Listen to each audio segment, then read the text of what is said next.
할렐루야.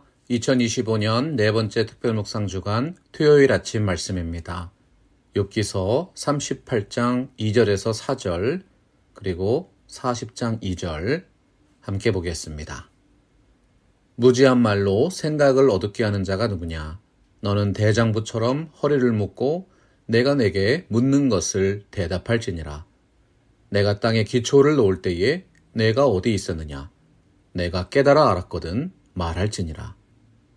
트집 잡는 자가 전능자와 다투겠느냐? 하나님을 탓하는 자는 대답할지니라. 갑작스러운 위기와 고난은 인생이 비로소 절대자를 찾고 신앙을 갖게 되는 결정적인 계기입니다. 사람의 마음을 겸손케 하고 그 삶의 결정적인 변화를 일으키는 것이 고난이라는 요소이지요. 철학자 쇼펜하우어는 인생이란 무엇인가? 무거운 추를 달고 바다를 향해서 항해하는 배와 같다고 했습니다. 배에 더 많은 짐을 싣고 더 많은 사람을 태우려면 벨러스트라고 불리는 추의 무게를 줄여야 합니다. 배를 더 가볍게 해야지만 많은 이윤을 남길 수 있는 것이지요. 하지만 험난한 바다에서는 그 무거운 추가 배의 중심을 잡아주는 역할을 합니다. 평소에는 거추장스러운 벨러스트가 위기와 고난의 때에는 모든 사람을 살려내는 생명의 능력이 되는 것입니다. 사랑하고 존경하는 팜스프링스 개혁 장로교회 성도 여러분, 흐르는 냇물에서 돌들을 치워버리면 그 냇물에서는 더 이상 좋은 소리가 나지 않습니다. 우리는 고난이라는 인생의 장애물 때문에 더욱 겸손해질 수 있고, 고난 때문에 기도하고 고난 때문에 더욱 간절하게 하나님을 찬송하는 것입니다. 단 메카튼이라는 신학자는 욥은 현실의 문제를 하나님께 묻고 있었다고 해석했습니다. 모든 것이 순조롭고 잘 될 때 우리는 그 형통의 이유에 대해서 질문하지 않습니다. 삶의 균형이 갑자기 무너지고 이유를 알 수 없는 고난의 때가 오면 하나님, 왜 제가 이런 어려움을 겪어야 합니까? 수많은 질문을 품고 해답을 구하게 되죠. 그것이 이제 피할 수 없는 현실이 되었기 때문입니다. 알 수 없는 고난이 계속되면서 욥은 하나님을 향하여 질문하기 시작했습니다. 하나님과 마주 앉아서 변론하는 욥의 질문의 핵심이 있었습니다. 하나님, 왜 제가 죄도 없이 이러한 고난을 받아야 하는 것입니까? 우리가 신앙생활을 하다 보면 시련의 때가 있습니다. 그러면 많은 분들이 하나님을 향한 믿음을 잃어버리고 질문하게 됩니다. 하나님, 나에게 설명을 해보세요. 왜 내가 이런 고통을 받아야 합니까? 정말 너무하시잖아요. 부당하지 않습니까? C.S. 루이스라는 철학자는 피고인석에 앉아 계신 하나님이라는 글을 썼습니다. 법정에서 피고인석은 죄를 신문받는 좌석을 말하죠. 오늘날 많은 사람들이 오히려 하나님을 법정의 피고인석에 앉혀놓고 계속해서 그분을 취조하고 있다는 것입니다. 우리들이 바른 신앙을 소유했을 때는 피고인이 판사에게 나아가는 것처럼 겸손하게 하나님께 나아갑니다. 하지만 하나님을 향한 믿음이 약해지면 우리는 곧바로 역할을 바꿉니다. 우리 자신이 판사가 되고 하나님을 피고인석에 앉히는 것입니다. 여러분, 이렇게 인간은 하나님을 신문하는 권리를 주장해 왔습니다. 판사석에 앉아서 하나님께 판결을 선고합니다. 하나님이 인류에게 허락하신 현실이 용납되지 않습니다. 정말 하나님이 이 세상을 똑바로 운행하고 계신 것입니까? 끊임없이 질문하고 항변하는 욥을 향해서 마침내 하나님이 응답하셨습니다. 그러나 하나님의 답변은 욥이 당하는 고통에 대한 설명이 아니었습니다. 그것은 고난당하는 욥을 향한 수많은 질문이었습니다. 욥기서 38장 2절에서 말씀하시죠. 무지한 말로 생각을 어둡게 하는 자가 누구냐? 하나님은 이후에 총 64개나 되는 질문을 계속해서 욥에게 던지십니다. 하나님의 질문들은 모두가 인간의 마음을 흔들고 지성을 깨우는 질문들이었습니다. 내가 땅에 기초를 놓을 때에 내가 어디에 있었느냐? 내가 깨달아 알았거든 말할지니라. 바다가 그 모태에서 터져 나올 때에 문으로 그것을 가둔 자가 누구냐? 내가 바다의 샘에 들어갔었느냐? 깊은 물 밑으로 걸어다녀 보았느냐?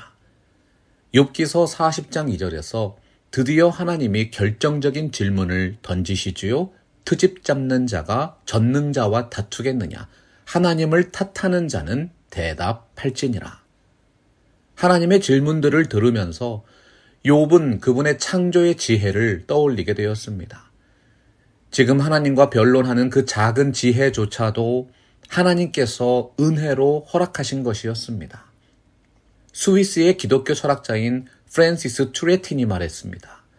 하나님이 만들어주신 주먹을 사용하지 않고는 하나님을 향해서 그 주먹을 휘두를 수 없다. 여러분, 하나님이 모든 지혜의 원천이신데 우리가 하나님을 신뢰하지 않고 하나님을 경외하지 않는다면 무엇을 할 수 있겠습니까? 욥은 자신이 아무것도 항변할 능력이 없음을 알고 있었습니다. 욥기서 42장 3절과 5절을 보십시오. 전능하신 하나님의 답변에 대한 그의 반응이 무엇이었습니까? 나는 깨닫지도 못한 일을 말하였고 스스로 알 수도 없고 헤아리기도 어려운 일을 말하였나이다. 내가 죽게 대하여 귀로 듣기만 하였사오나 이제는 눈으로 주를 배움나이다. 하나님과 끈질기게 논쟁하던 욥이 마침내 자신의 영적인 무지와 어리석음을 고백했습니다. 하나님은 이제 욥을 다시 피고인석으로 앉히셨습니다. 그 피고인석은 하나님의 재판정에서 원래부터 우리 인생이 앉아있던 자리지요. 하지만 교만한 인간은 여태까지 피고인석에 앉아서 오히려 판사 대신 하나님을 판단하고 있었던 것입니다. 우리가 하나님께 질문을 던지기 한참 전부터 하나님은 이미 이 땅의 모든 인생들에게 질문하고 계셨습니다. 그 전능하신 주님께서 오늘을 살고 있는 여러분들에게도 질문하십니다. 그러나 인자가 올 때에 세상에서 믿음을 보겠느냐? 오늘 고난받는 욥의 이야기를 통해서 우리가 반드시 깨달아야 하는 중요한 교훈이 있습니다. 바로 지금 모든 해답이 없어도 믿음으로 살아가라는 것입니다. 제임스 패커가 이런 말을 했습니다. 하나님은 우리가 지음받은 대로 계속 믿음으로 걷기를 원하십니다. 우리는 하나님의 삶 속에서 행하시는 모든 일에 관해 온전히 알기를 원합니다. 하지만 하나님은 그분의 판단으로 많은 것을 감추어서 드러나지 않게 하셨습니다. 이 현실이 하나님의 주권이라는 진리입니다. 오늘 말씀의 욥은 하나님의 명확한 답변이 없으면 도저히 살 수 없을 것이라고 생각했습니다. 하지만 바로 그것이 욥을 더욱 고통스럽게 만들었지요. 그것이 바로 욥을 혼란스럽게 만든 진짜 이유였습니다. 욥은 하나님을 신뢰하기로 결단했습니다. 모든 것을 이해하게 되었기 때문이 아닙니다. 그는 진정으로 하나님을 경외하기로 결심한 것입니다. 하나님의 사람 욥이 그 신앙을 어떻게 표현했습니까? 그러나 내가 가는 길을 그가 아시나니 그가 나를 단련하신 후에는 내가 순금같이 되어 나오리라. 하나님이 우리에게 응답하지 않는다고 해서 해답이 없는 것이 아닙니다. 우리가 지금 의지하고 있는 하나님이 모든 해답을 갖고 계시지 않습니까? 정확하게 말씀드리면 하나님이 바로 우리 인생들이 찾고 있는 해답이십니다. 전능하신 하나님이 우리와 함께하고 계신다. 이 진리가 모든 문제의 해답인 것입니다. 캐나다의 케이프 브레이톤이라는 섬에 가면 바다 밑바닥을 뚫어서 석탄을 캐내는 아주 특별한 탄광이 있습니다. 깊은 바다 밑 탄광에서 안전하게 작업을 해야 하니까 진동이 심한 기계보다는 힘센 말을 써서 석탄을 날라야 하지요. 그런데 그 말들을 깊고 어두운 탄광에 데리고 들어가서 오랫동안 일을 시키면 다시는 탄광 밖으로 끌고 나오지 못한다고 합니다. 말들이 탄광 밖으로 나오는 순간 밝은 햇볕 때문에 눈이 전부 멀어버리기 때문이죠. 이것을 목격한 한 크리스찬이 중요한 영적 진리를 깨달았습니다. 타락한 인간이 죄악의 인이 박히면 아무리 밝은 빛을 보아도 그 영적인 감각이 회복되지 않는다. 인간이 품은 지성적인 교만은 1인치밖에 안 되는 눈으로 전능하신 하나님을 판단하려는 것입니다. 사람이 자기 힘으로 하나님의 지혜와 경륜을 알 수 있다는 생각 자체가 교만입니다. 인간이 추구하는 지혜의 본질이 무엇일까요? 탄광 속에서 살아가는 말의 모습과 같습니다. 욥기서 28장 3절 보십시오. 사람은 어둠을 뚫고 모든 것을 끝까지 탐지하여 어둠과 죽음의 그늘에 있는 광석도 탐지한다고 되어 있습니다. 이 세상 어딘가에 묻혀있는 보화를 얻기 위해서 불철주야 최선을 다해 살아가는 인간의 노고를 보여주는 것이죠. 여러분은 하나님께서 은혜를 주신 그 지혜와 명철로 진정한 보화를 발견하셨습니까? 여러분이 지금까지 캐내고 발견하신 것들이 진짜 값어치 있는 보석이 되려면 3가지 조건을 만족해야 합니다. 첫째, 남들이 흔하게 소유할 수 없는 존귀한 것이어야 합니다. 둘째, 불순물이 거의 없는 정금과 같은 순도가 있어야 합니다. 그리고 셋째는 세월이 흘러도 그 가치가 변하지 않고 영원토록 보존되어야 합니다. 여러분들이 매일의 삶에서 전심전력해서 추구하고 있는 그 값진 보물은 정말로 값어치 있는 보화입니까? 예수님께서 마태복음 6장 21절에서 말씀하셨습니다. 내 보물이 있는 그곳에는 내 마음도 있느니라. 여러분들의 마음은 땅속을 헤집고 다니는 탄광의 말과 같습니까? 아니면 보물을 하늘에 쌓아두는 지혜로운 성도의 마음이십니까? 마태복음 13장 44절을 보십시오. 무엇이 하나님이 원하시는 지혜롭고 명철한 삶일까요? 천국은 마치 밭에 감추인 보화와 같으니 사람이 이를 발견한 후 숨겨두고 기뻐하며 돌아가서 자기의 소유를 다 팔아 그 밭을 사느니라. 이 땅의 그 어떤 보화보다도 더욱 존귀하고 영원한 순결한 보화, 그것이 예수 그리스도 안에 있는 아름다운 하나님의 나라인 것입니다.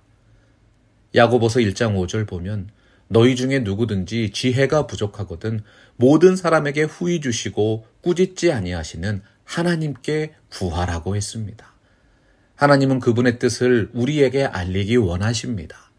그래서 우리에게 하나님의 말씀 성경을 주셨지요. 우리가 얻지 못함은 구하지 아니했기 때문이고 구하여도 받지 못함은 정욕으로 쓰려고 잘못 구했기 때문입니다.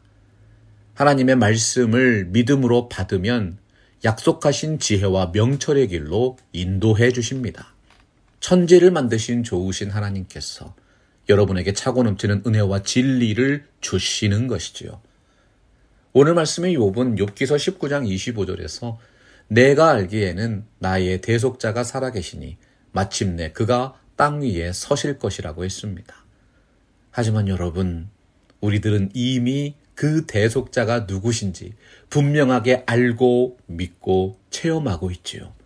그 구속자의 이름은 예수 그리스도이십니다. 골로새서 2장 2절과 3절입니다. 이는 그들로 마음의 위안을 받고 사랑 안에서 연합하여 확실한 이해의 모든 풍성함과 하나님의 비밀인 그리스도를 깨닫게 하려 함이니 그 안에는 지혜와 지식의 모든 보화가 감추어져 있느니라. 진정한 지혜와 명철을 원하신다면 예수 그리스도를 만나야 합니다. 오직 그리스도를 통해서 인생들의 마음의 진정한 위로와 회복이 일어나기 때문이죠. 그리스도 안에 확실한 이해의 풍성함이 있습니다. 인생들이 그렇게 열심으로 찾고 파헤치고 있는 모든 지혜와 지식의 보화가 하나님의 비밀이신 그리스도 안에 감추어져 있습니다.